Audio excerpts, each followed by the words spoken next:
Hi friends, November 8ஆம் தேதியான நாளை தங்கம் மற்றும் வெள்ளி விலை அதிகரிக்குமா குறையுமா, தற்பொழுது சர்வதேச சந்தையில் நிலவரம் எப்படி இருக்குது அப்படிங்கிறத இந்த வீடியோ ஃபுல்லாக பார்த்து தெரிஞ்சுக்கலாம் வாங்க.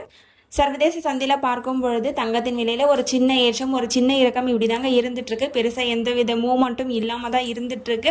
ஸோ நமக்கு காலையில் என்ன ரேட் ஃபிக்ஸ் ஆகும்போது என்ன ஸ்டேட்டஸ் இருந்ததோ அதே ஸ்டேட்டஸில் தாங்க தற்பொழுது இருந்துகிட்ருக்கு. ஸோ பெருசாக எந்தவித மாற்றம் இல்லாமல் இருக்கிறதுனால இன்றைய விலையில் இருப்பதற்கான வாய்ப்புகள் தாங்க ஒரு 80% இருக்குது. ஸோ சின்னதாக ஏற்றம் இல்லை இறக்கம் ஏதாச்சும் மாற்றம் வந்தது அப்படின்னா ஒரு 10 ரூபாயிலிருந்து 50 ரூபாய் வரைக்கும் அதிகரிக்கலாம் அல்லது குறையலாம். தற்பொழுது இருக்கக்கூடிய நிலவரம் இதுதாங்க. அடுத்து வெள்ளியை பொறுத்த வரைக்கும் வெளியில் வந்துட்டு பெருசாக எந்த வித மாற்றமும் இல்லைங்க. இன்றைய விலையில் இருப்பதற்கான வாய்ப்புகள் தாங்க தற்பொழுது இருந்துகிட்ருக்கு.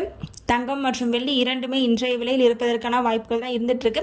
நமக்கு ரேட் ஃபிக்ஸ் ஆகிறதுக்கு இன்னும் இடைப்பட்ட நேரம் நிறைய இருக்குது. இடைப்பட்ட நேரத்தில் அதிகரிக்கவும் செய்யலாம், குறையவும் செய்யலாம். நாளை காலையில் 8 மணி நிலவரப்படி சர்வதேச சந்தையில் நிலவரம் எப்படி இருக்குது அப்படிங்கிறத பார்த்துட்டு உங்களுக்கு வீடியோவில் அப்லோட் பண்ணுறேங்க. நீங்கள் இப்போ தான் நம்ம சேனலை ஃபஸ்ட் டைம் பார்க்குறீங்க அப்படின்னா சப்ஸ்கிரைப் பண்ணிவிட்டு கூடவே பெல் பட்டனையும் கிளிக் பண்ணி வச்சுக்கோங்க. இந்த வீடியோ உங்களுக்கு பிடிச்சிருந்தா லைக் பண்ணுங்கள், ஷேர் பண்ணுங்கள், கமெண்ட் பண்ணுங்கள். தேங்க்யூ ஃபார் வாட்சிங்.